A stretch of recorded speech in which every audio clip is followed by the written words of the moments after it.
Today is International Migrants Day, a day to recognize and celebrate the many migrants who have made significant contributions to our societies. Let's take a moment to reflect on the stories of those who have left their homes to seek better opportunities and a brighter future.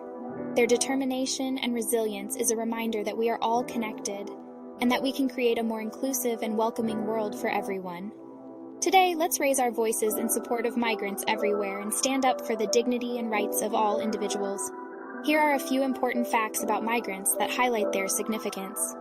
Migrants make up a significant portion of the global population, with an estimated 272 million people living outside their country of birth. Migrants contribute to the economy by filling labor shortages, starting businesses, and paying taxes. They bring diverse cultural experiences and perspectives that enrich our societies.